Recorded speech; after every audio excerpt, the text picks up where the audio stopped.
We look forward to seeing you again in February for AJ Bars's Traveling and Trekking with a Toddler. Before we get started, I want to thank you for taking this moment to silence your cell phones.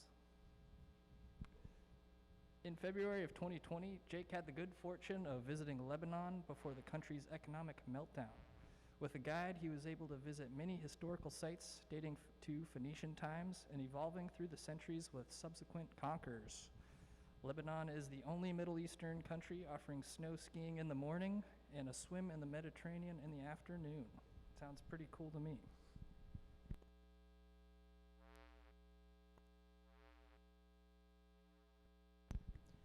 Thanks, Billy. It's been 2 years since the city has had travel logs, thanks to COVID, and a pretty small in-house audience tonight, but I understand that there are people online, so that's a good thing. My travel destinations are typically places that most people don't go to. Now, Lebanon in itself is not that exotic, but I followed it up by being in Iraq. So that gives you some indication. And for those, well, you saw some of the pictures that scroll by what I call my introduction loop. Unfortunately, in this presentation, I noticed that the computer gremlins ate up some of my slides, so I'm going to just elaborate a little bit on the history of the country. The Canaanites, who were called Phoenicians by the Greeks, were the first recorded settlers in the coastal areas of what is now Lebanon and Syria. Their civilization flourished for about 3,000 years. And then they came under Roman rule in 64 BC. After Roman rule ended in the 7th century AD, the area was under 15 other dynasties until the Ottoman Empire in 1516. That continued until after World War I, when the League of Nations gave France control over what is now Syria and Lebanon.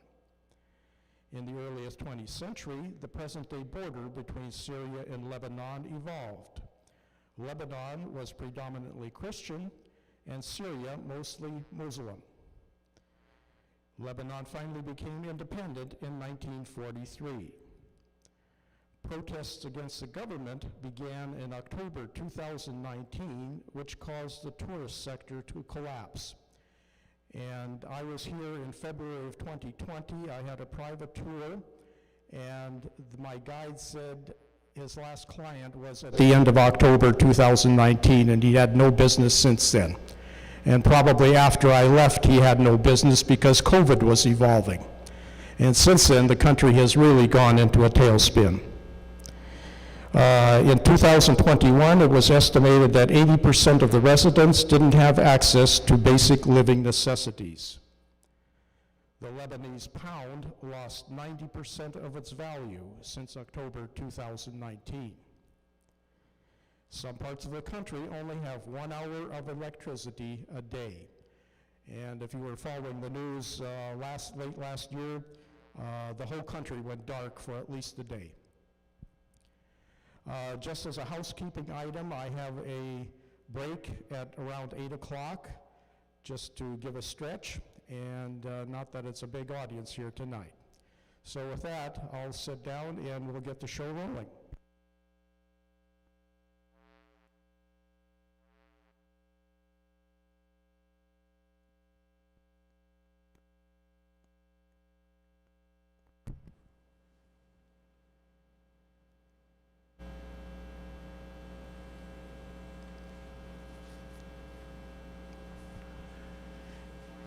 The internet says that there's more Roman ruins than in Rome. I haven't been in Italy, so I can't attest to that.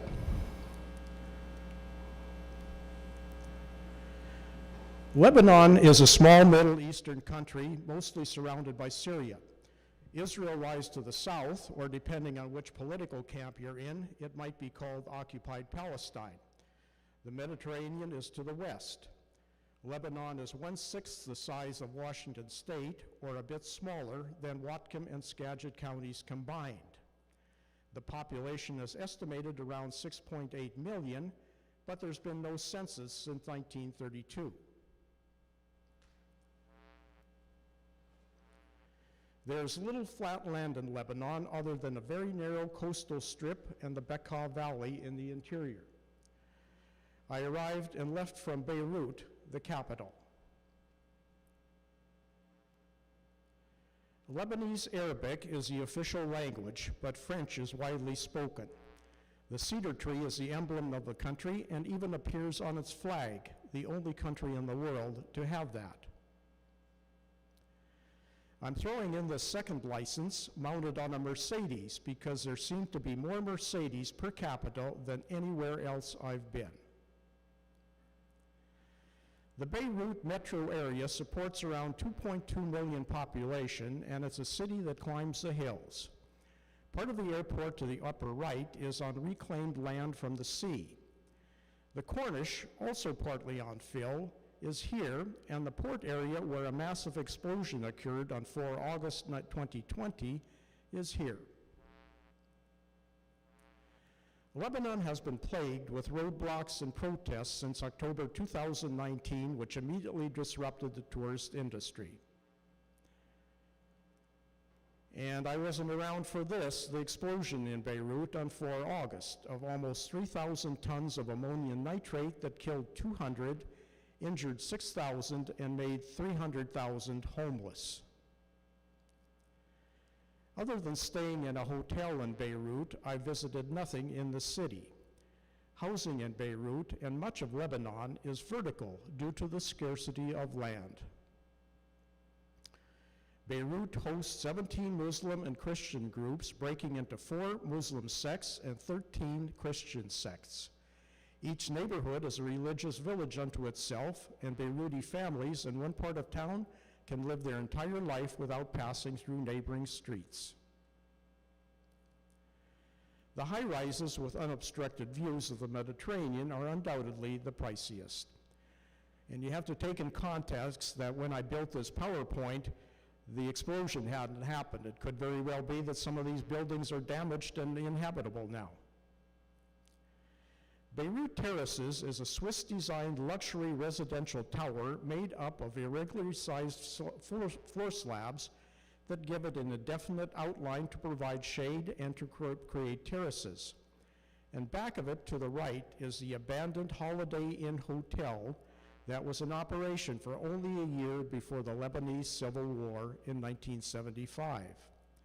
It's been stripped and vacant ever since. My hotel, the Bella Riva, was surrounded by apartment buildings and about a quarter mile from the Corniche. It was comfortable enough, although the electricity went off every night, which is a common problem in Beirut. There were few guests. The Corniche El Manara comes to life primarily at night, and on weekends is especially crowded and noisy. Stalls and vendors are scattered along its 3-mile length, and roving street sweepers try to keep things clean. I probably walked a mile of it north and back to my hotel. Part of the port area is in the left background. The rocky beach and crashing waves don't make it conducive to swimming, but people manage to find their way down onto the rocks. Come sunset, I was out of there, leaving it to the locals. Going south from Beirut, we made a stop at Sidon. In modern history, it's known as the birthplace of assassinated Prime Minister Rafik Hariri. This picture was taken going northbound on the return trip, with the Mediterranean on the left and citrus groves on the hills to the right. The yellow banners bore images of Hariri interspersed with those of Lebanese national colors. One of the blights of Lebanon are its many billboards, most of them peeling and ugly. Just about everywhere you look are churches or some religious monument. Even though Christians are in the minority at 45% versus 54% Muslim, they seem to have dibs on the high points with the most visible structures. Before moving to the historical cities, let's jump into ancient history and acknowledge that the Phoenicians were the civilization that originated in what is now much of Lebanon, perhaps as early as 6800 BC. They weren't the first settlers. There had been some here from the Neolithic period, roughly 10,000 BC. They were great mariners, establishing city-states along the Mediterranean, and may have gone as far north as the British Isles to bring back tin. Sidon may have been the oldest of their cities, and it became one of the most important. This is Sidon Sea Castle, built by the Crusaders in 1228 AD as an island fortress and now connected to the mainland by a short causeway. It was partially destroyed by the Mamluks when they took over the city from the Crusaders, but they subsequently rebuilt it and added the causeway. In the outer walls, Roman columns were used as horizontal reinforcement, a feature often seen in fortifications built on or near former Roman sites. It was an early form of recycling. Wooden steps may have been built over this marble column connecting two sections of wall. Just inside the entrance was a vendor selling coffee, brewed and served in a traditional vessel and warmed with a charcoal fire in a crack of the ancient walls. This is formerly the site of a temple to Melkite, the Phoenician version of Hercules. There are two towers, with the east one being built in two phases. The lower part dates to the Crusaders, while the upper part was built by the Mamluks. There were few other visitors. A variety of blocks was used to build this tower, reusing pieces from previous occupants. The interior is essentially bare. The tower is poorly preserved, but on the roof is a crude cross. The west tower is better preserved, seen here from inside the east tower. A small Ottoman-era mosque sits on top of the tower. Here's the interior of the mosque, completely bare. From on top, one gets a good view of the harbor and portions of the city. Across the road on the mainland is a newer structure that was restored courtesy of the Hariri Foundation. This is Khan El Franj, built in the early 17th century to stimulate trade with France and offering merchants a one-stop place for selling and buying cotton and silk. The ground floor was a marketplace, while on the upper floor the merchants could spend their time resting. In the 19th century, this was a commercial center of Sidon. The building was later donated to the French, who used it as a consulate. My guide, Elias, is pointing to a hitching point for horses. In 1948, a considerable number of Palestinian refugees arrived in Sidon. The camps were originally rows of tents, but eventually houses were built. Those became de facto neighborhoods with separate legal and political status. And as you can see, Yasser Arafat still rules here. At the same time, the remaining Jews of the city fled. What I saw in this Palestinian enclave, residents showed pride in their houses. The UN has a heavy presence, including administering the school. On the corner of this square is Bab Elsare Mosque, the oldest in the city, dating back to 1201. It boasts the largest dome in Sidon and a unique minaret. The neighborhood transitions to narrow alleyways with apartments above and stores below, all held together with many kilometers of wires. There are several souks all sliding together with an endless variety of goods and workshops. This fellow turned out a variety of sweets. Then there was this narrow, crowded shop selling fabrics. One section dealt with shoes and cobblers. They were doing a brisk business in shoe repair. This cart wasn't in operation, but it's a local mobile version of Starbucks. You want sausages? Here's your guy. Or how about some gold jewelry? This shop sold a variety of items, most probably from China. Outside were the produce sellers showing off Lebanon's bounty. And of course, there were the rice and grain sellers. Here was another vendor offering a different selection. This shop sold dried herbs and spices. St. Nicholas Cathedral, dating to the 8th century, is a large building, but one of the entrances is accessed from the souk.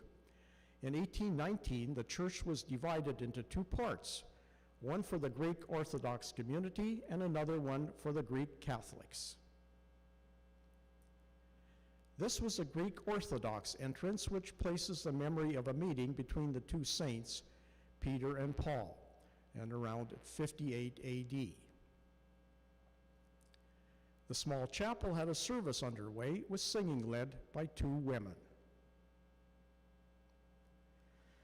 Elias suggested I pay the entrance fee to this place, and I'm glad I took his advice. A 13th century building was adapted for use as a soap factory in the 17th century and now houses a museum courtesy of the Audi Foundation. These are different Audis than the German version. Ashes and lime were mixed with water and allowed to ferment for 2 days in the basins at the bottom. The filtered mixture was moved to the cooking vat where it was mixed with olive oil and heated for 5 days.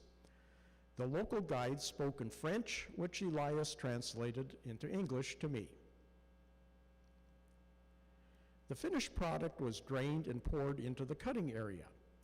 These small rectangles are representative of the much larger boxes used for production back in the day.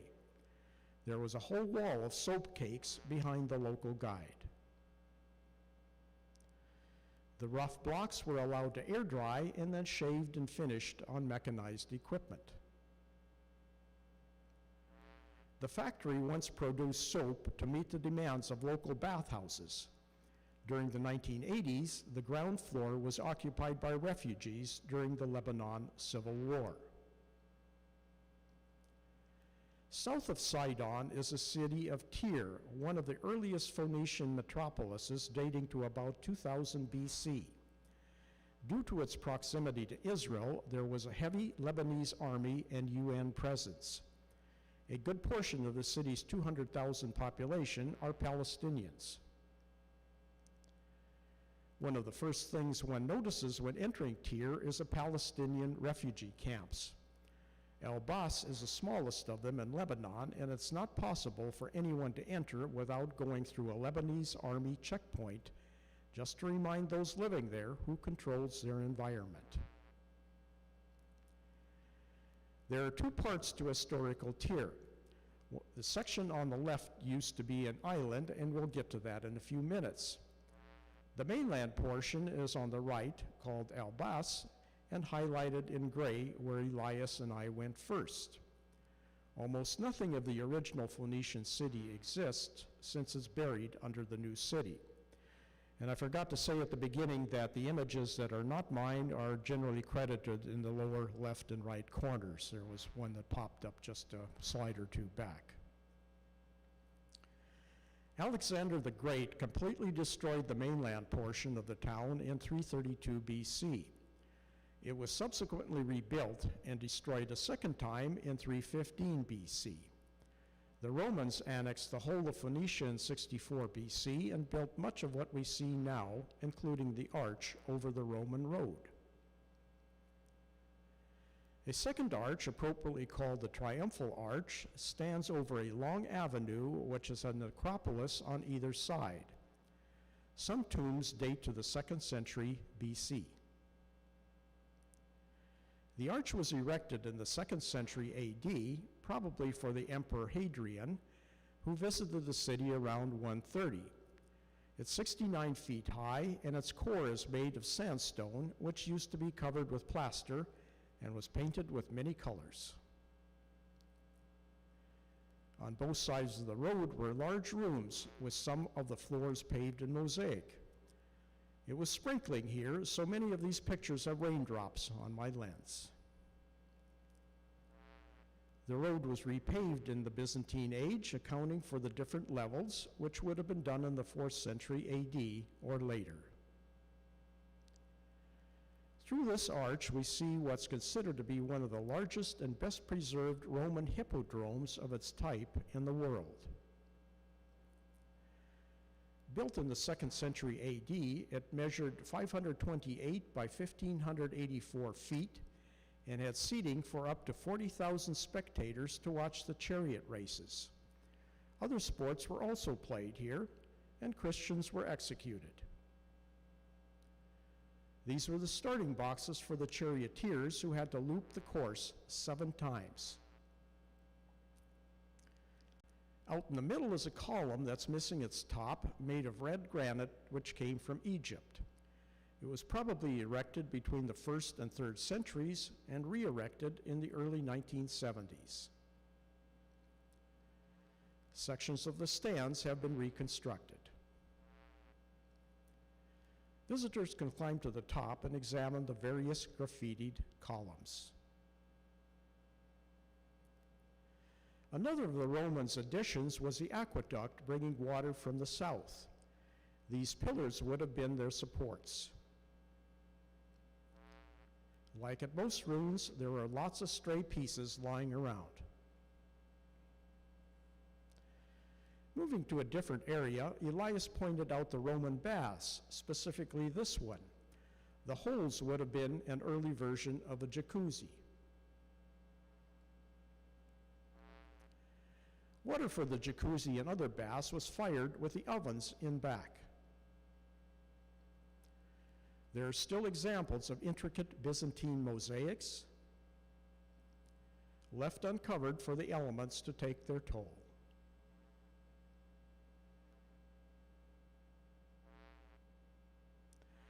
One can't ignore the necropolis and the many coffins. Some date back to the 2nd century BC, but most are 2nd century and 3rd century AD. These smaller ones were for lesser notables. Then we get into the larger and more elaborate ones that Elias is getting ready to point to, with an elaborate inscription on the lid. Some have scenes from Greek mythology and Homeric epics. On the end of this one was a relief of Psyche, the Greek goddess of the soul. Most are made of marble, but other materials were also used. The second major archaeological site at Tyre is Elmina, that used to be an island. It took Alexander the Great 7 months of siege to finally gain entry to the mainland portion of Tyre. He had the city demolished and used its stones to build a causeway to the island city. Through centuries of siltation and additional fill, it's now a peninsula. Elmina is a compact area that incorporates remains of the Roman and Byzantine era. The double line of columns at the bottom is thought to be part of the agora, the marketplace. Visitors enter along the pathway on the right with the Mediterranean in the background. There may have been shops or houses on the left.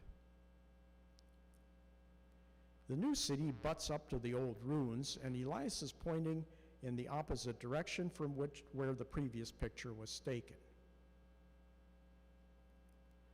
The colonnaded road on the left is paved with marble from Roman times and leads to the harbor. To the right is a second street from Byzantine times paved with mosaic. There are ropes to keep people away and hopefully reduce pilferage. Here's a side-by-side example of the different construction materials and design changes. This was a sizable chunk of preserved road. There was no shortage of marble columns with various patterns and colors. Here are remains of a Roman temple. A lot of effort was put into finding the most beautiful rock, this having green veins.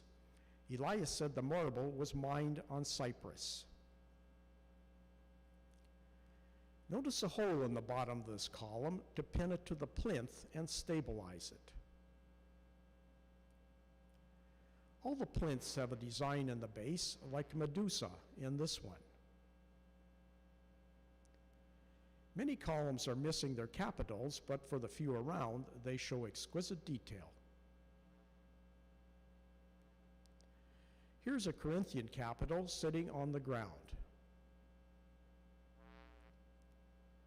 This row of granite columns is above the Mediterranean, near where the Roman baths used to be.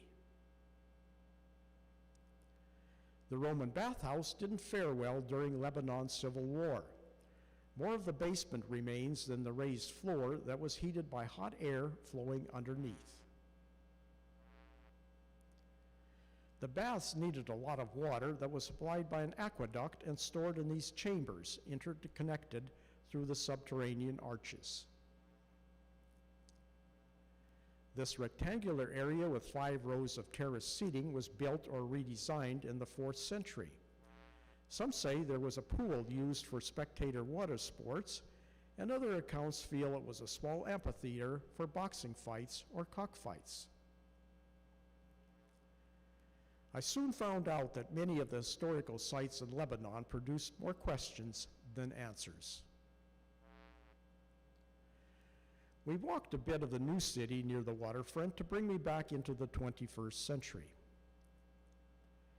Tyre has a large working marina, both for tourists and local fishing boats. This local was a fixture on the dock, according to Elias. He just poses for pictures and doesn't ask for money.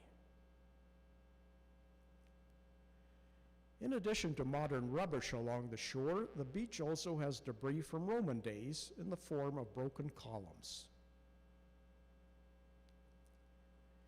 The neighborhoods are an eclectic mix. Most streets are too narrow for modern autos, and residents make use of greenery and flowers to brighten their surroundings. Even though the living areas are small, potted plants and flowers were everywhere. Bold colors seemed to be the norm, and Santa was still hanging around at this house in February. There's been a lot of restoration, which of course has boosted real estate values, broadening the divide between the haves and have-nots. This unit was still a work in progress, particularly the upper floor. That finished touring in the south, and we returned to Beirut. Just 11 miles north of Beirut is one of Lebanon's most popular tourist destinations, Gieta Grotto. From the road leading there, this is looking down at the raging and muddy Dog River that originates near the grotto.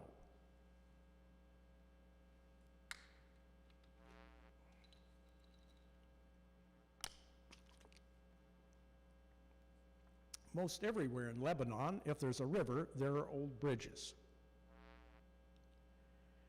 This one is Roman era and still in service. This one might be the same vintage, but missing a critical section. Under normal circumstances, the parking lot and entrance to Gieta Grotto would be packed, but Lebanon's tourist industry had already imploded. There are 2 levels to the caves, which extend 3.7 miles back into the mountains, but only 2,310 feet of the upper one is open to the public. Bags and cameras must be placed in a locker prior to entry, so I have no pictures of my own of the interior. The galleries hold one of the world's most impressive collections of stalactites and stalagmites. Specially designed walkways guide tourists up and through 3 chambers. Strategically placed guards make sure visitors don't wander, and also to impose the no photography rule. During Lebanon's civil war, the caves were used to store ammunition and closed to the public in 1978. They weren't reopened until 1995. This is the longest cave system in the Middle East. The world's longest stalactite is found here, and the height of the 3rd chamber is 396 feet. The complex was first discovered by an American missionary in 1836, but various chambers have been occupied in prehistoric times. The lower chamber can only be explored by electric boat, but due to the high water in winter months, it's not safe and is closed to tourists. It opened to the public in 1958, the same year the upper galleries were discovered. Outside were 2 interesting art pieces. This is called the Time Machine, made of bronze and wood and crafted by renowned Lebanese artist Rudy Rameh. A second piece of art is a sculpture called the Guardian of Time by another Lebanese artist. The route from the grotto took us the back way through the mountains on a narrow, winding road, past this quarry, which Elias said would ultimately be the site of high-end houses. Now, with the unspooling of Lebanon, I somewhat doubt that there's any high-end houses built here.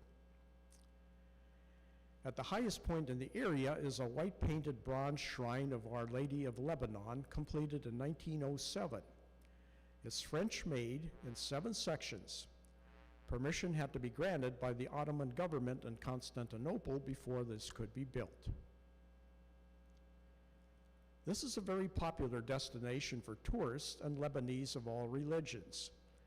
Lebanese Christians, as well as the Druze and Muslims, have a special devotion to Mary, Mother of Jesus.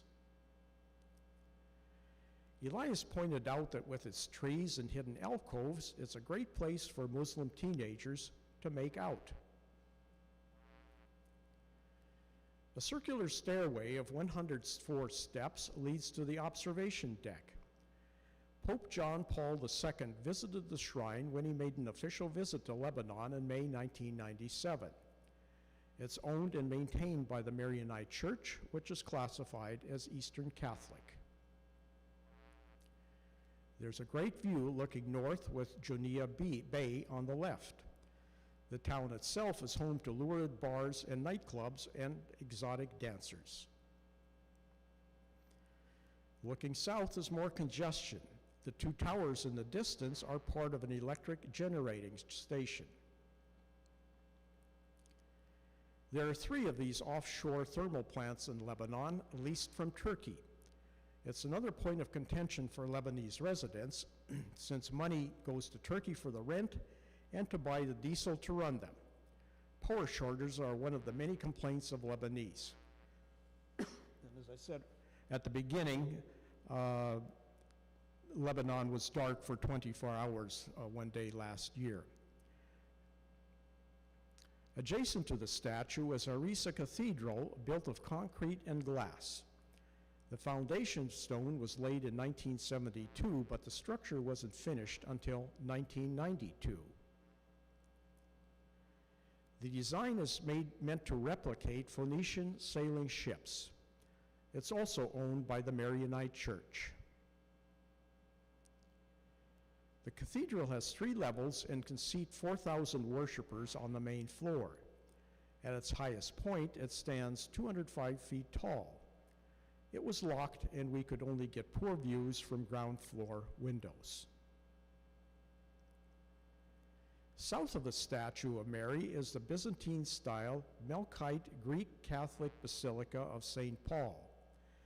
The complex was built between 1948 and 1998 and houses the papal embassy and the residences of our 4 patriarchs of the Eastern Catholic Churches. It's a very different building than the modernistic cathedral looming a ways above it. Walls and ceilings of the interior are covered with bright murals. This cathedral is regularly used, while the other is mainly for special occasions.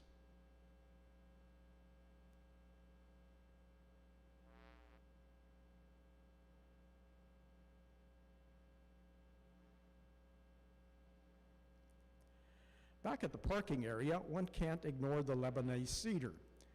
It's a species of tree in the pine family, so it's not a true cedar, and native to the mountains of the eastern Mediterranean basin.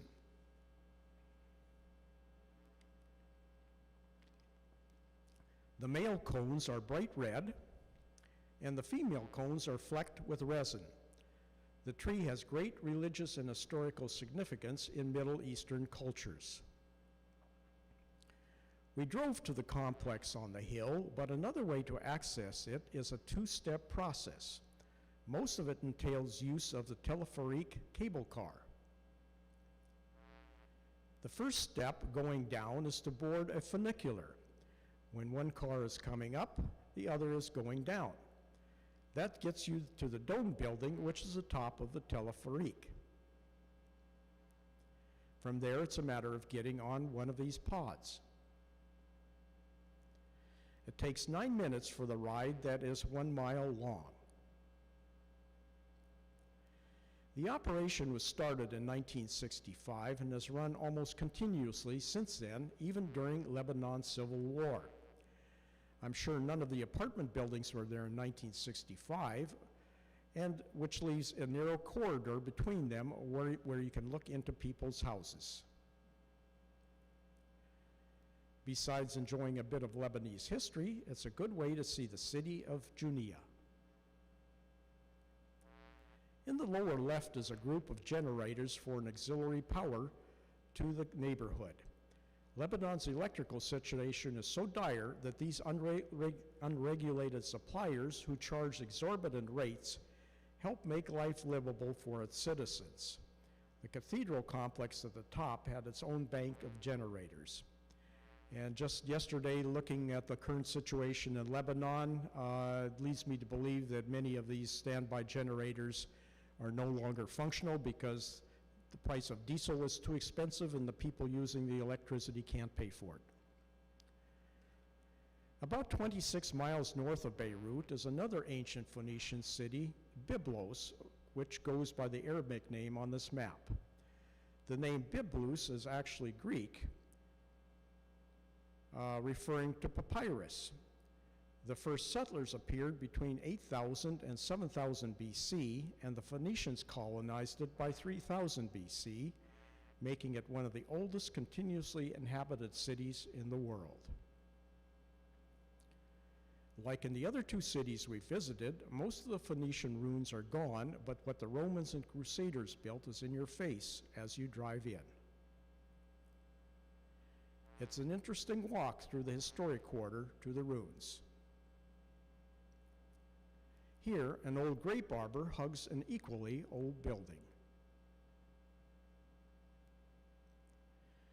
Biblos became the single most important shipping port for timber to Egypt and elsewhere.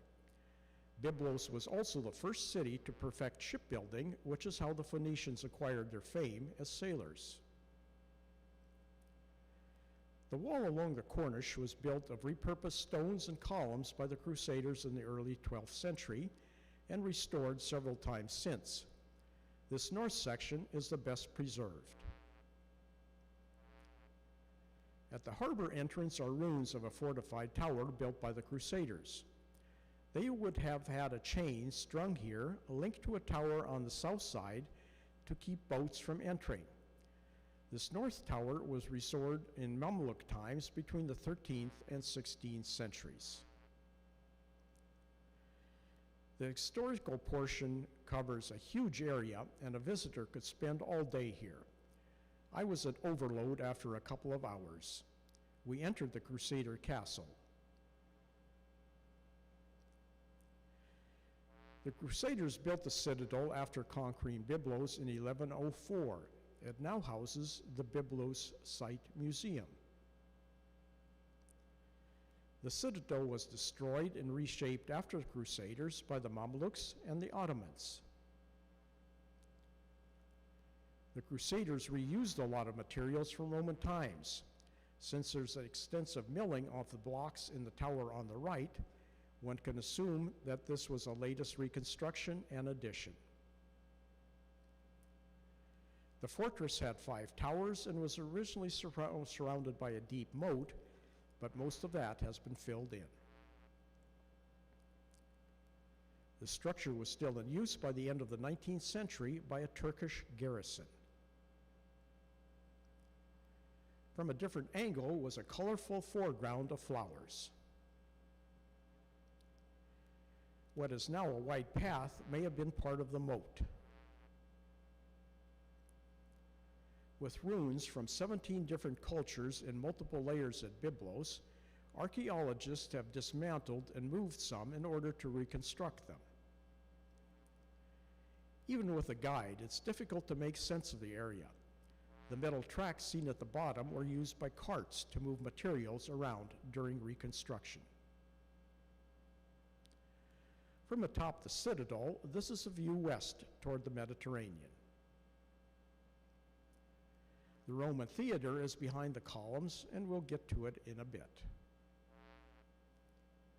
Looking south, there seems to be more new city visible than ancient ruins. One thing that does stand out is the Obelisk Temple that was built atop the L-shaped temple around 1600 to 1200 BC. The obelisks were originally thought to have gods living in them and would have been worshipped. The 19th century Ottoman house above the sea, built in traditional Lebanese style, is a modern addition. The elevation of the house indicates how much material has been removed from Biblos during archaeological excavations. While we were here, the sun and clouds interacted for some dramatic scenes over the Mediterranean. One of the most crucial points of the Phoenician settlement was a freshwater spring. Spiral stairs allowed women to dip water out of it and carry it home. It's now known as a king's well, since by Roman times it was only used for religious rituals. By then, the city's water was supplied by earthenware pipes from the surrounding mountains. Moving along, we came to these Egyptian granite columns. They belonged to a Roman street leading to the temple of Balat Gabul, the Lady of Biblos, and were topped with Corinthian capitals.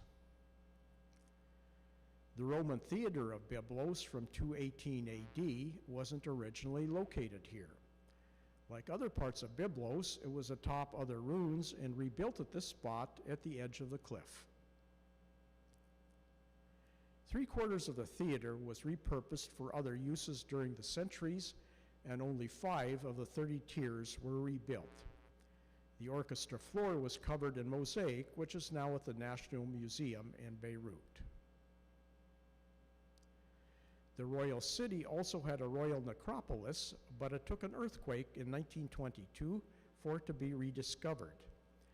9 tomb shafts were dug vertically into the cliff, and they were used during the 2nd and early 1st millennia BC. This is a tomb of King Abachumi I, connected by an underground passage to his son, Yapachumi Abi I. Few tourists see this, since the sign is obscure and the signs leading down are narrow and slippery. Amazing to begin with is a vertical shaft dug into rock which the sarcophagus was lowered. This is it, and it's located inside a horizontal tomb to the side. The amount of effort it took to dig this out and lower the heavy sarcophagus is incalculable. In the center of Biblos is a church built by the Crusaders in 1115. It was first known as the Cathedral of St. John the Baptist. After the departure, earthquakes, invasions, and other disasters repeatedly damaged the structure, and for a few centuries it remained disused. In 1764, the church was donated to the Lebanese Maronite order, which subsequently restored and reopened it in 1776 after rededicating it to Saint Jean Marc. British bombardments of Lebanon in 1840 caused further damage, but the church was restored again. I had Elias take a prayer book outside where the light was better. This is in Arabic, so it reads from back to front and right to left. Southeast of Beirut in the Shuf Mountains is the village of Deir al-Qamar at an elevation of about 2,640 feet.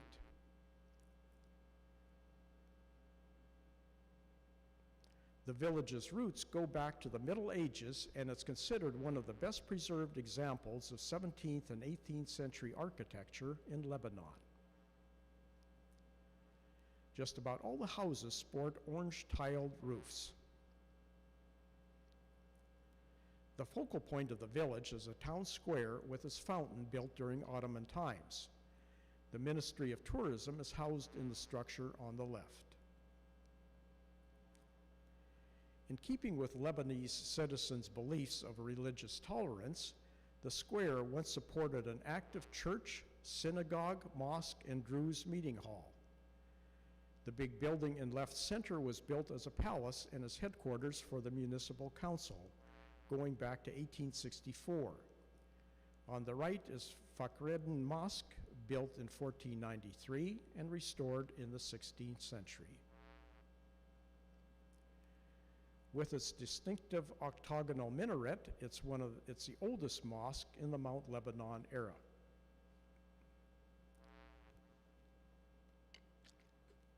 It was built in Mamluk style with a square room, high arches, and a central pillar. Our Lady of the Hill is a Maronite church built in the 15th century over the ruins of an old Phoenician temple. This is one of the three chapels in the church. The confessionals on both sides reinforce the Catholic affiliation.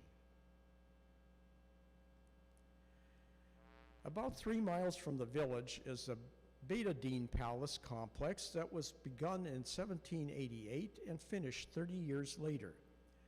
At one time, there were 3 others in the vicinity, but only one of those still exists as a luxury hotel. This was built by Emir Bashir, who was an Ottoman-appointed governor. The palace was designed by Italian architects and built by skilled craftsmen from Aleppo and Damascus. It's said that the Emir conscripted all of his healthy male subject to work on the project for days at a time for no pay. It had a commanding view of the surrounding area and was defended by 500 horses and riders along with 600 infantrymen. After Lebanon's independence in 1943, the first president made it his official summer residence. The palace was severely damaged during the Lebanese Civil War, but restoration began in 1984. It's said that reconstruction cost at least $7 million. The official entrance door to the palace was designed as a symbol of the emir's power and wealth. The interior corridors are vast, and a good local guide is essential. Doors off the exterior corridors are 2-part steel, designed to force entrants to stoop when entering, if they weren't important enough to have the whole door open for them. Much of the old stable area is now dedicated to a large museum of Byzantine mosaics, most of them from a coastal church south of Beirut.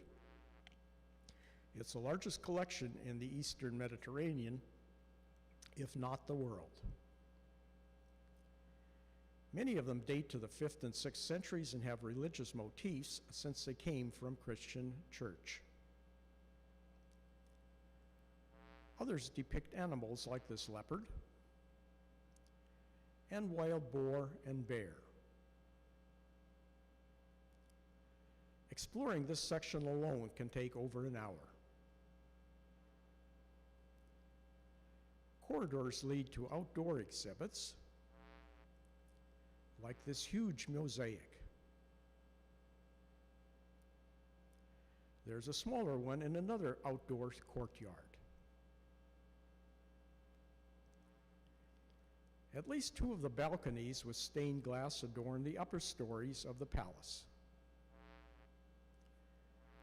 The inner courtyard still has a working fountain, and that attracts visitors. It's the only working water feature within the compound.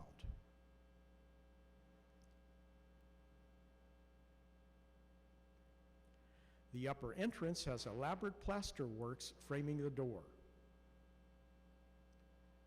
The arch is more than simple keystone blocks. The different pieces of marble were cut and milled like a jigsaw puzzle. Most of the corridors are bare and simple, but the chambers and rooms are opulent with chandeliers and carved cedar wall panels.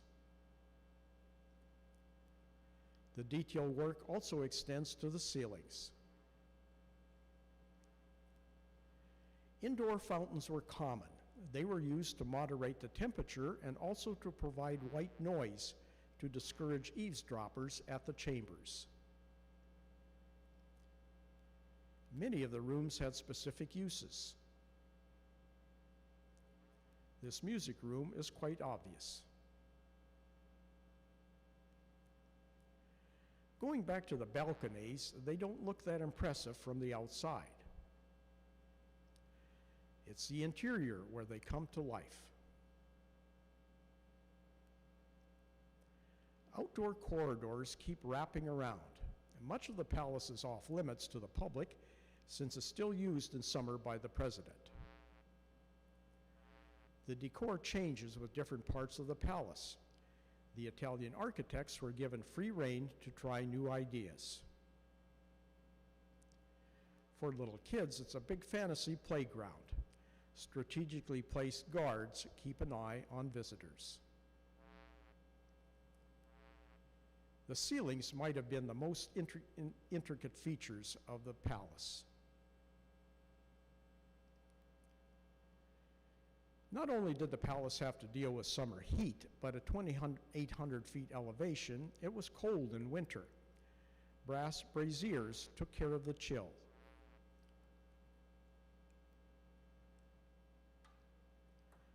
Some of the passageways led to apartments of sheikhs in the emir's court and offices of ministers. Here's another fountain, but not operational. The reception hall is backdropped by another balcony with a different pattern of stained glass windows. Outside again and off to the side is a tomb of the emir's first wife. The ashes of the emir were brought back from Istanbul in 1947 and are in the same sepulchre. The courtyard also leads to the hammam, the baths. There are 3 parts to the hammam. The first was a cold room for undressing and relaxation before and after the bath. With Italian marble and colorful tile floors, it was an impressive place. This is still part of the cold room. Next was the lukewarm room for massages and such, a transition area. Last was a warm room. The floors were heated by hot air passing underneath. The baths were more for sitting and didn't have showers. Water would have been poured over oneself from the taps. Naturally, the emir had his private area. Compared to modern baths, the fixtures and plumbing look primitive and industrial. but this was state-of-the-art in the 19th century. Elias urged me to look at the ceilings of the baths to appreciate the pattern allowing sunlight to enter. As for the emir's private bath ceiling, it's a modified Marionite symbol, reinforcing that he was Christian. And we have a brief stretch period now, if you folks would like.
Another outing took us from Beirut across the mountains into the Bacca Valley and Balbach.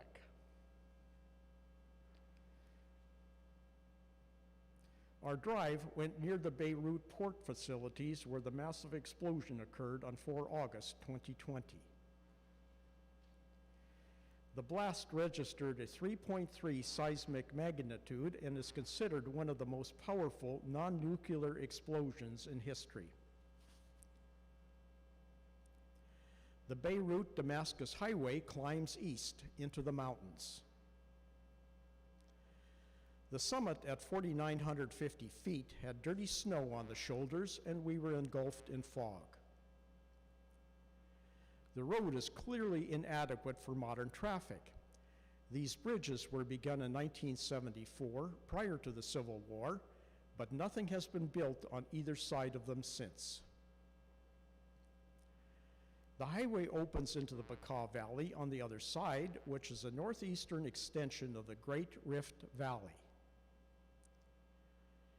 The area is famed for its archaeological ruins, vineyards, and agricultural products. Due to its proximity to Syria, it's also home to Syrian refugee slums scattered among the fields.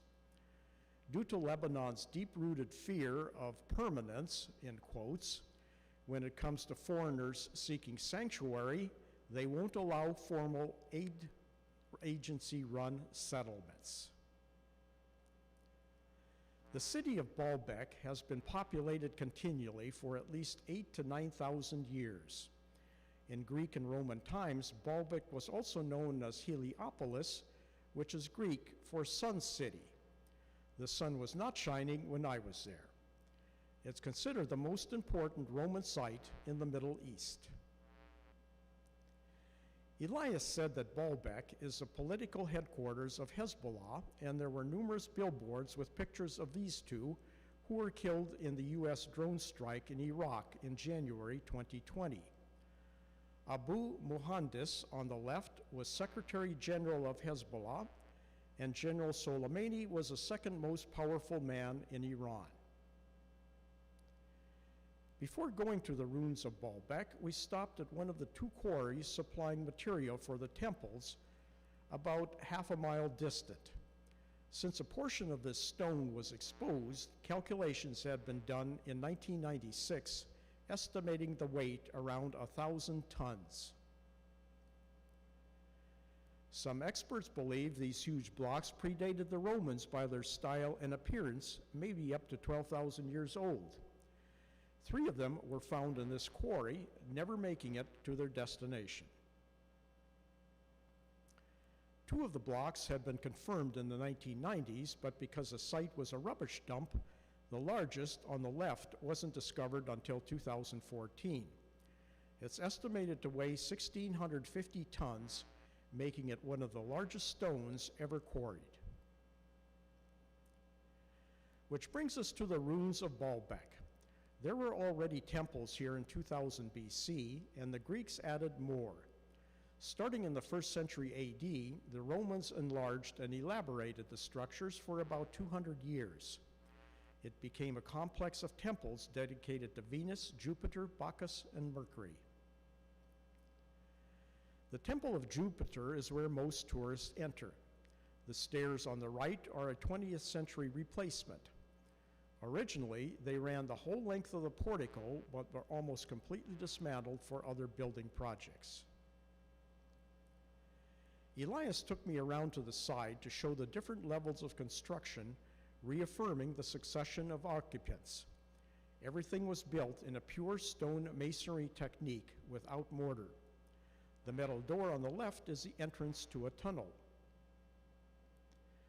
2 parallel tunnels underneath the temple were used by priests for access. Now one of them houses a museum. While we were there, the power went out, and Elias had to light the way with his phone flashlight. The Cyclopean wall supported the huge podium and the Temple of Jupiter, begun at the beginning of the 1st century. Curiously, the biggest stones, weighing around 800 tons, weren't placed at the bottom, but rather on top of smaller blocks. Here's a layout of the monument. We'll be entering from the right into a hexagonal courtyard, which opens into the great courtyard. Here's a reconstruction of the complex. The entrance stairs, the hexagonal courtyard, the great courtyard, Temple of Jupiter, and the Temple of Bacchus. Emperor William II of Prussia and his wife passed through Baalbek in November 1898. Within a month, he had dispatched an archaeological team to begin research. The Germans made this rendering, and as it says, it was part of Syria back then. From the forecourt, there are 39 stairs and 3 landings leading to the portico, which stood 33 feet above the neighboring orchards. 12 pink granite columns were once here, but some were repurposed for other projects. There would have been statues and or bas-reliefs in the niches in the building at the top landing. Most of the restoration was done in the 1960s and the 1980s. The hexagonal court was begun in the 2nd century but never completed. This may have been where people prepared themselves for a visit to the shrine itself. Shops were probably here too. More stones were added at the top for fortification at some later point in time. 4 of the 6 sides of the hexagonal court were occupied by porticos, supported by 30 columns made of Egyptian granite. This is looking from the hexagonal courtyard to the left side of the great courtyard. There are remains of altars with the Temple of Bacchus in the back. In the Roman period, the area in front would have had flat paving stones. 44 columns supported the roof and another 84 surrounded the court. They were all of pink granite from Aswan in southern Egypt. A portion of the north portico was to the right rear with a side altar behind the columns. This pit illustrates the various layers of strata. The Romans built the main altar over older ones that went back to 4000 BC. The semicircular apse in the background is part of the south portico. When you look at the complexity of the design, you have to appreciate the craftsmanship that went into cutting and fitting the stone blocks, all without mortar. This is the interior of the side altar from several slides back. The niches would have held statues back in the day. Even though not in pristine condition, the detail speaks for itself. An L section of 6 columns supported a canopy over basins used for ritual ablutions. The rose-colored granite from Egypt shows on the right, and the detail in the Corinthian capitals is obvious. From the Temple of Jupiter, this is looking northeast across the great courtyard. The small altar is on the right and water basins on the left. Stairs leading to the Temple of Jupiter are on the right. Roman engineers used an odd number so that when a person started on their right foot, they would end on their right foot, entering the temple. The Temple of Bacchus is in the right rear. The temple stood 23 feet higher than the courtyard and had 35 stairs with 3 landings. Looking at what is left now, you would never know the Temple of Jupiter was the most sumptuous and vastest in the Roman Empire. Just to refresh, this is what we're looking at. Most of the columns are gone or broken, with only the bases remaining. An inscription was found at the top of one column, made by a Greek worker in 60 AD, indicating the temple was under construction during the reign of Nero. Elias is pointing to a mark on the column base to indicate where its location was intended. The builders encased the iron pins used to stabilize the columns with lead to avoid oxidation and expansion, which would have cracked the stone. The most impressive remnants are 6 columns that were on the southwest side of the temple. On the right is a piece of triangular facade carved from a single piece of rock with swastikas that have nothing to do with the Nazis. The swastika first appeared around 3000 BC in the Indus Valley civilization. For Zoroastrians, it was a symbol of the revolving sun and infinity. It's one of the most common symbols on Mesopotamian coins. Looking up provides a glimpse of the facade detail. 54 of these columns once surrounded the temple. Extremely detailed capitals were topped with even more intricate facades. Lions were the symbol of strength and used liberally at Baalbek. The open mouths allowed water to drain through them. You have to give the engineers and artisans high credit. If this were created today, it would probably be done by laser or 3D printer. We're ready to go to the last temple in this cluster, the Temple of Bacchus.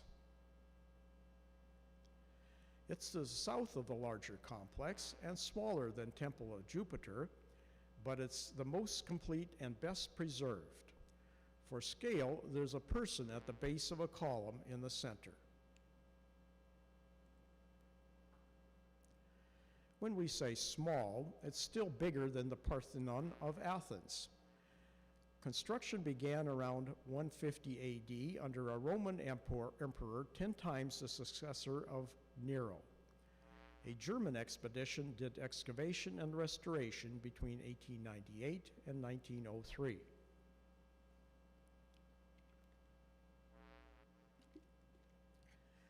Originally, there were 50 exterior columns 60 feet high.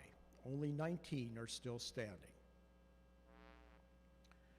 Like at the Temple of Jupiter, the capitals and facade had extreme detail. This is the only place in Baalbek with a remnant of an intact roof. Most of the columns are round, but some, like the one on the right, are fluted. The most striking part of this picture is a leaning column in the back that toppled in an ancient earthquake. It's composed of 2 pieces held together by iron clamps embedded in lead and didn't break. Elias is pointing out the seams in the foundation blocks that are so tight you can't insert a piece of paper. This square tower in the southeast still occupies a part of the stairs leading to the temple. It was added at some point by a successor occupier as part of the defenses. It's now a small museum, but it was closed. At the entrance to the temple on the last landing are remnants that are too large to pilfer. This is how the temple may have looked at its best, although the interior was never completed.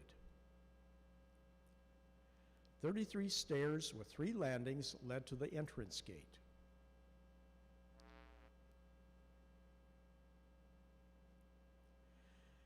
Beyond the 33-foot-high gate are 9 more stairs inside the temple that led to the shrine. Oil lamps probably lit the interior. The lintel above the gate is a bit rough after so many centuries, but it still tells a story. Bacchus was a god of agriculture, wine, and fertility, and that's who the temple is named for.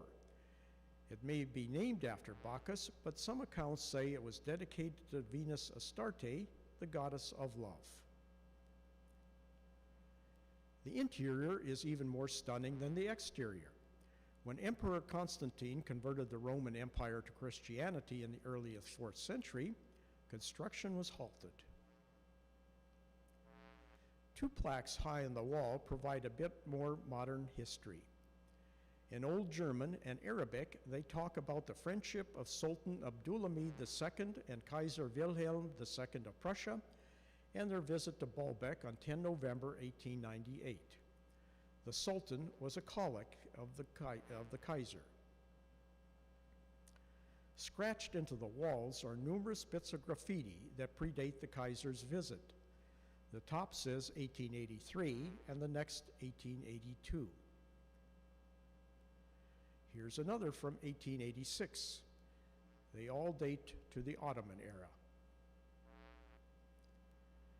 Constantine demolished the idols and converted the temples to basilicas in their place. In the 6th century, 8 of the columns were disassembled and shipped to Constantinople to be used in rebuilding the Hagia Sophia Church. Notice a person standing on the stone.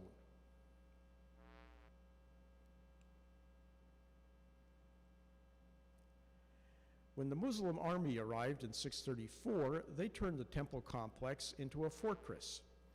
The Mongols dismantled the fortifications in 1260, and the complex suffered through other occupiers, floods, earthquakes, and neglect. And again, for scale, 2 people lost amongst the rocks. Separated from the other ruins by a modern street is the Temple of Venus.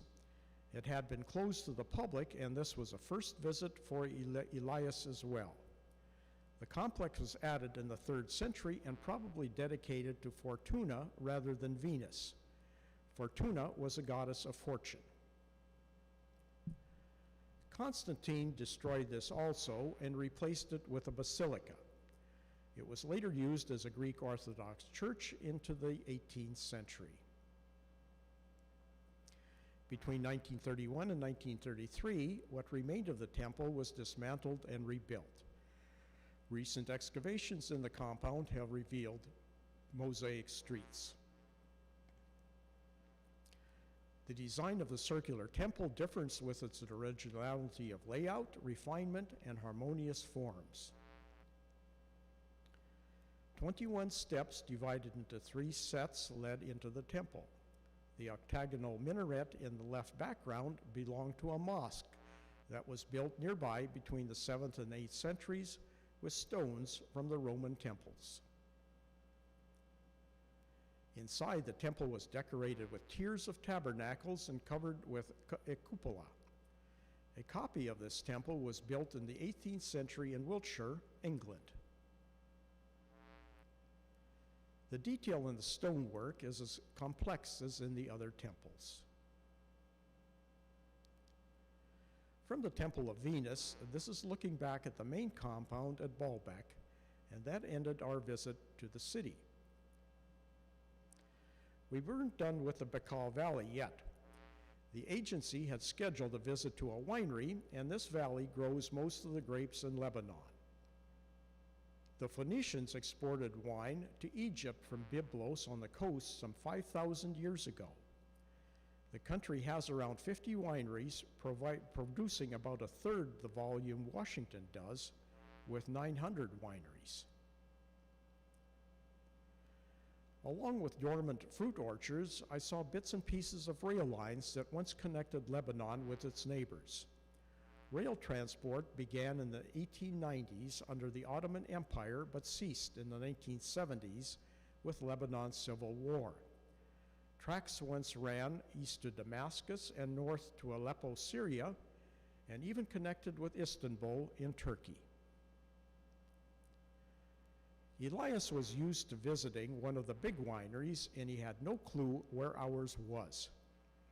It was so obscure that even with numerous phone calls, the owner on the right met us at the end of his lane to flag us in. There was no signage, and the family lives in one of the floors of the house. I began to have some confidence that there was a winery when we went to the lower level with the wine barrels. In season, the trellis is covered with flowering vines. In 1914, the Malouf family escaped the World War I famine in Mount Lebanon and took refuge in the city of Rayek in the Bacca Valley. The great-grandson now continues the operation along with his wife and very little outside help. This is an artisanal winery. It has low production, fueled by passion that was evident in the owner. One kind of grape they used almost went extinct, but the family rescued it, and it's now also used by other wineries. This cask was made in Austria, but the man said he preferred American oak for most of his aging. We sampled a number of varieties from the tanks, and they were all good. They don't grow all their own grapes, but everything produced is from organic fruit. One varietal uses 9 types of grapes. The owner made a point that his main purpose was not to get rich making wine. If he had some good vintages, he didn't hesitate drinking them himself. The least expensive bottle sold for around $12. The last part of his presentation was on making arak. The grapes are harvested in late September or October, crushed and placed into barrels with their juice. After the second distillation, anise seed is added to the liquor to provide a licorice taste.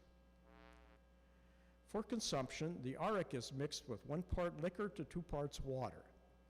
He's carefully measuring here. The dilution causes a clear liquor to turn a translucent, milky white color because the essential oil of anise is soluble in alcohol but not in water. The arak he produces is bottled in 3 different sizes, sitting on the edge of the barrel in the back. He found several shipping containers of the bottles in France and bought them all, probably a lifetime supply. Elias felt the visit to this winery beat the other ones all to hell. On another outing, we headed northeast from Beirut towards this mountainous area. Before gaining elevation, we stopped at this Roman bridge over a river and a Crusader-style castle behind it. The rocky outcrop was used for defensive purposes perhaps as early as Phoenician times, but this fort was built in the 17th century to guard the route from Tripoli to Beirut. Its walls are constructed of sandstone blocks quarried from the nearby coast and built onto the ledge of the limestone rock. The wall thickness ranges from 4 to 6.5 feet. At the base of the outcrop was a profusion of flowers. Even though it was February, at this latitude and with the Mediterranean climate, things were blooming. And there were honeybees. Every place I've visited outside of North America seemingly hasn't experienced the bee problems we have. The road left the coast and climbed through the villages backdropped with snowy mountains. We stopped in the town of Amiens for this view of 28 man-made burial crypts, most dating to Roman times, but some may be older. St. John Elsare Church perches above the tombs. This area is predominantly Greek Orthodox. We were heading into the Gadisha Valley, which in Aramaic means holy. It has sheltered Christian monastic communities for many centuries.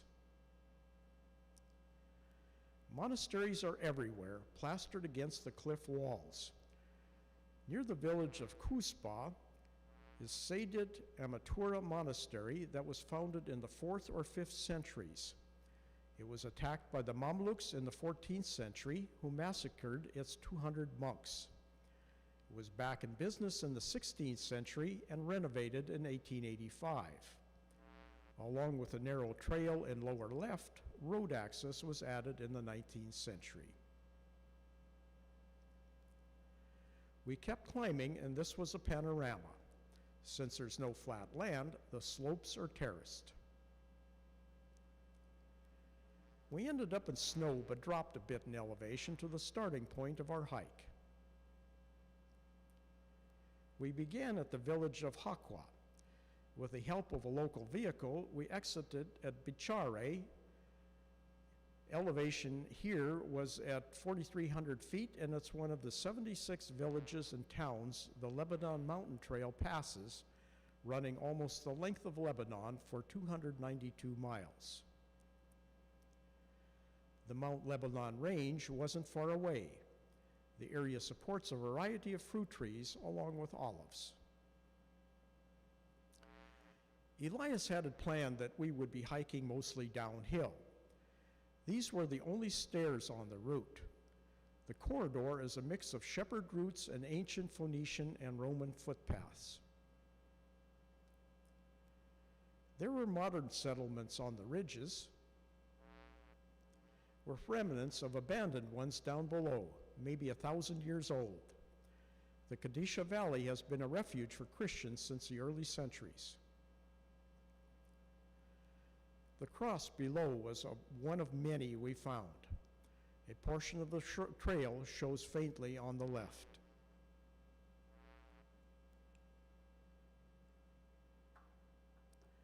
Much of the terrain is riddled with caves and grottos that provided sanctuary for the early refugees. There might have been snow up higher, but on the exposed slopes, flowers were in bloom. With acorn husks on the ground, oak trees were part of the forest.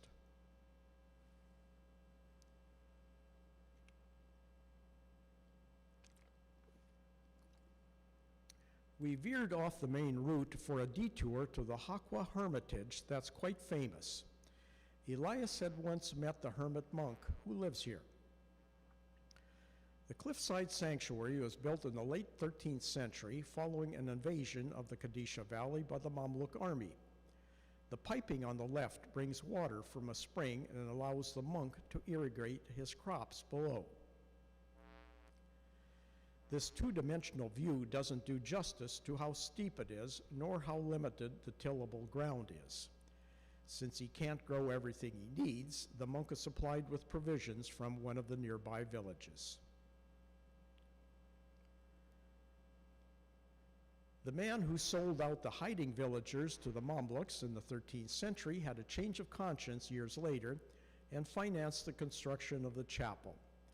Razor wire is to discourage anyone from climbing the walls. The chapel and a few monk cells were constructed within a shallow cave. Only the hermit lives here now. The exterior is strictly a facade for the chapel inside. Elias took time to light a paraffin candle, but there are also electric ones. Father Dario Escobar, a Maronite monk, came to Lebanon in 1990 from Colombia. He's lived here as a hermit since 2000 and was 86 years old in 2020. With running water, solar panels for light, and a mobile phone, he's really not so impoverished for modern conveniences. This is his sleeping chamber with a board covered by a thin foam pad and a stone as a pillow. The hermit monk didn't make an appearance, so we were back on the trail. In the US, we would say it has some exposure issues and would probably be deemed unsafe by a gaggle of attorneys. In fact, Elias asked me if I had a problem with that, and I said, no problem. We passed several route markers along the track. The Lebanon Mountain Trail opened in 2007, but few Lebanese are trekkers, so foreigners make it a destination. Here was another view of the abandoned building across the valley. The terraces now support grazing goats and sheep. I was impressed with the changing forest and Lebanon's management, at least in this area. The pine trees are pruned high, and the undergrowth is regularly burned to minimize fuel buildup to prevent wildfires. In addition to native conifers, wild olive trees also hug the hillsides.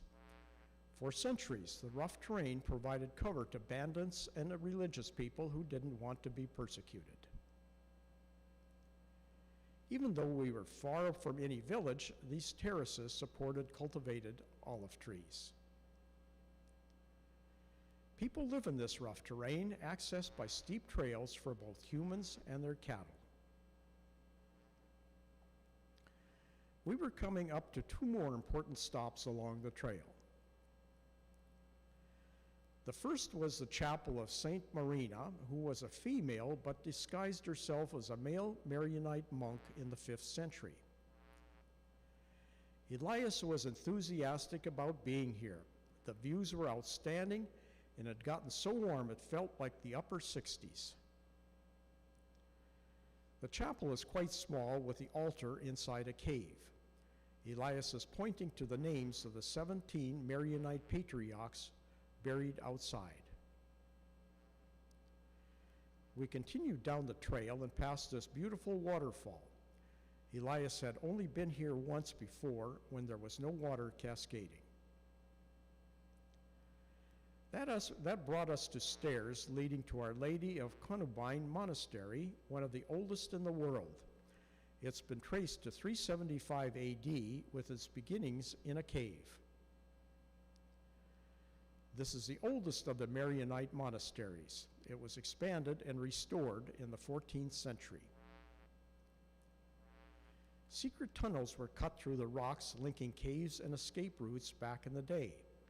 Around 1830, the monastery was divided by a wall to allow women to take residence. This is one of several monasteries along the Lebanon Mountain Trail that offers lodging to trekkers. In a side chamber under glass is a naturally mummified body thought to be that of Patriarch Yusuf Tayin, who died in 1820. The church itself is half built into the rock with frescoes dating from the 18th century. Across from the monastery was this view of old terraces but still occupied buildings. We could see people moving on the trail and hear the clanking of animals' bells on the other side of the valley. Leaving the monastery, the route became wider and paved, at least in places. Then it broadened to where vehicles could come from Bachchari. Our hike had lasted about 2 hours. Elias arranged for a 1983 Opel with a one-armed driver to take us to the town. Along the way, a view of the monastery of St. Anthony of Koshaya appeared. Located at the base of a cliff at 3,135 feet elevation, it was originally centered around caves dating to the 4th century. That brought us into the town of Bachchari at an altitude of 4,760 feet. The road climbed steadily into the mountains with these views. We were headed to Bachchari Mountain. The narrow road was only about 1.5 lanes wide with snow piled along the sides.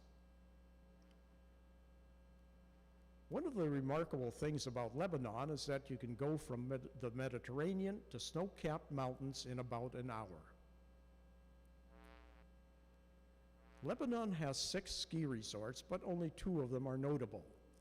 Cedars Ski Resort, Bachchari, has attracted skiers since 1920, but the first lift was built in 1953. It has 7 lifts now with a peak elevation of 9,405 feet. The base is lined with shops and eateries to separate visitors from their money. The town is at the edge of the Cedars Reserve, and Elias said this is the oldest tree in the area. The Cedars of God are one of the last vestiges of the extensive forest of Lebanon cedar that thrived across Mount Lebanon. The area is rigorously protected and can only be entered with an authorized guide.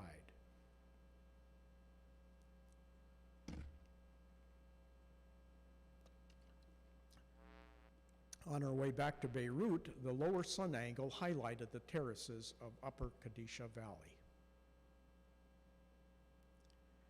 Especially with a hike, it was one of my 2 best days in Lebanon.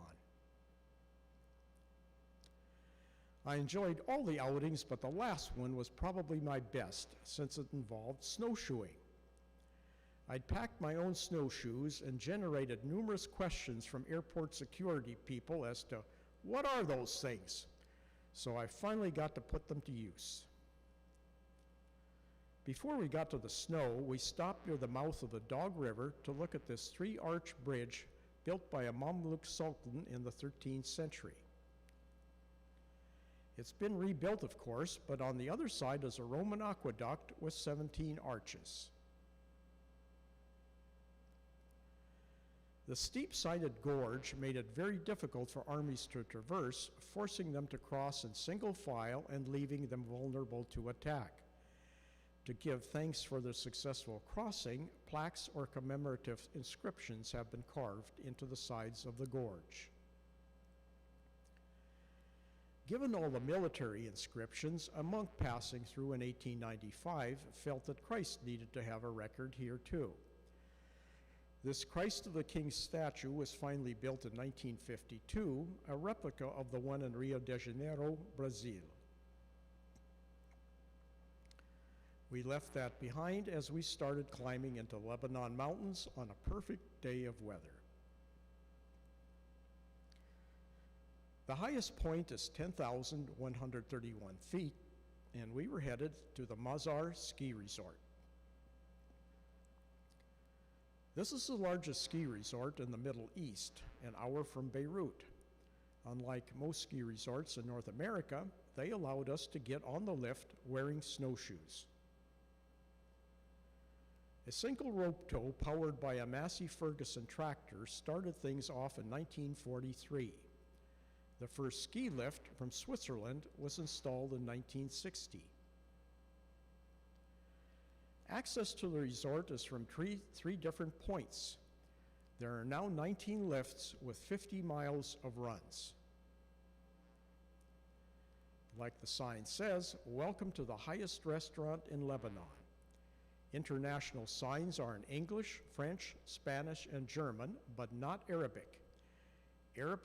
Arabs can't stand the cold, and they don't want to put out the physical demands of skiing or boarding, so they don't come. There wasn't much challenging about this outing, but it was a novelty of snowshoeing in Lebanon. It was the first time for Elias, and he rented his raquettes, as he called them. They were French design, poorly made, and gave him trouble on the steeper slopes. The border with Syria is visible somewhere in these peaks.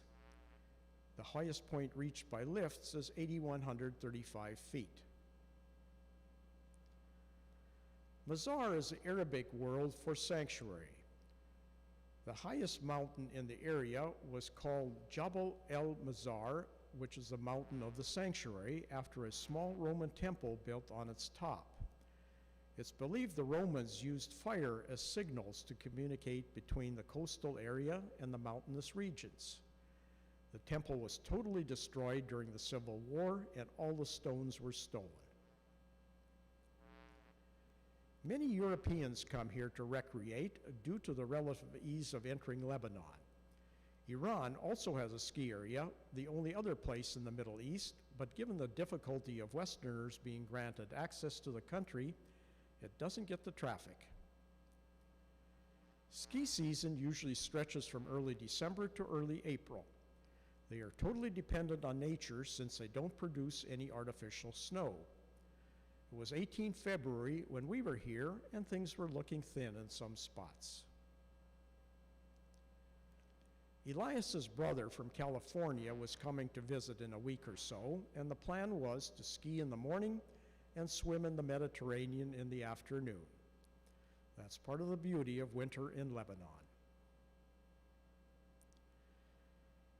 Leaving the ski resort, we took a different way down and stopped at this natural stone bridge, altitude 5,445 feet. The arch opening measures 125 feet with a height of 191 feet. It's listed among the top 10 natural wonders of Lebanon. Fossilized seashells are embedded in the surrounding strata, dating back 200 million years. Our last stop for the day were the ruins of Fakra, and other than the entrance guard, we had the place to ourselves. These are the most extensive Roman ruins on Mount Lebanon. Part of this was built in 44 AD, and the inscriptions indicate more was added in the 3rd century. The columns are part of the portico surrounding the Temple of Adonis. A portion of the outer altar is on the right. The temple facade has 6 Corinthian columns. Originally, there was an interior staircase leading to the top, which gives speculation that this was also a lookout post. Much was destroyed during the Civil War, and some of its stones were stolen. At an elevation of 5,115 feet, there were more logistical issues in bringing marble this far into the mountains than at the coast. Due to the damage, a lot of concrete was needed to patch the columns. The temple was cut out of a rocky area, and the workmanship doesn't equal what we'd seen in other Roman ruins of Lebanon. The builders fitted the walls around natural elements, and the blocks seemed to be rough cut. The opposite side has the same appearance in dealing with natural elements. This area has peculiar limestone rock formations commonly called the houses of ghosts, and that's what the early builders had to contend with. We made our way back towards Beirut, leaving these views behind. The whole area we'd been in, from the ski area down to this road sign at the bottom, is known as Kafarabin. The altitude ranges from 2,145 feet to 9,332 feet. From the same vantage point, I couldn't resist another shot of the unusual formations, particularly the 2 stones that look like they're ready to fall onto the highway. And that's all for Lebanon, but we're not quite finished yet. My plan after Lebanon was to spend 10 days in Syria. On the morning of 17 February, a man by the name of Asar, driving this black Kia with Syrian plates, picked me up at Hotel Bella Riva to take me to Damascus. He spoke French, Arabic, English, and German. His job for the last 13 years was to shuttle tourists between Beirut and Damascus. Commercial flights to the city largely ended in 2012. My stops were to include Damascus, Homs, Aleppo, Latakia, Tartus, and Palmyra. 10 miles from the Syrian border, we stopped in Chatura to exchange money. Asser said I would get a poor rate in Syria, so this was the place to obtain Syrian pounds. There were 34 licensed money changers in this town. I came away with several stacks of crisp new banknotes. Each bill was worth $2 US. Once we finished business there, we went on to the border crossing of Masna, where I processed through Lebanon immigration. From the Lebanese exit point, it's another 4.97 miles through a no man's land to the Syrian entrance station at this village. Asar forbade me to take any pictures along this section. It was a militarized zone with personnel and cameras, and I certainly didn't want to create a problem for either of us. This was the entry station to Syria. Everyone was greeted by a man in a white surgical gown, wearing a mask, and pointing a digital thermometer at your head. I passed that test. And I might add that this was the only place on my trip where COVID was addressed. God bless the Syrians. Once we were inside, things went south. When the immigration officer entered my passport information into the computer, it showed that I had been granted entry in January, but was revoked on 4 February. All along, the agent in Syria told me that everything was okay. Problem was, the government didn't notify him of my revocation. A senior officer carried my passport to the exit post on the opposite side of this street and made sure we were pointed in the right direction to go back to Beirut. It was a huge disappointment to get kicked out of Syria. This is Marcus from Germany, who was fortunate to visit Syria twice, in January 2006 before the war, and in November 2019 after the destruction. He was in our Iraq group earlier in the month.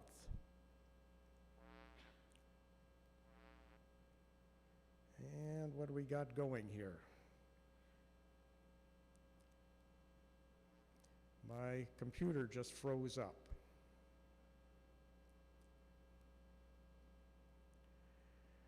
Well, we're close enough to the end. There's no point fighting this, just to say that it was a disappointment. Even if the current president ever leaves office in my lifetime, I still won't be able to enter because I'm blacklisted. And that's one country that I technically sent foot in, but never saw, of course, the ruins. So that wraps it up, folks. We're a little early, and that's quite all right. Thanks for coming.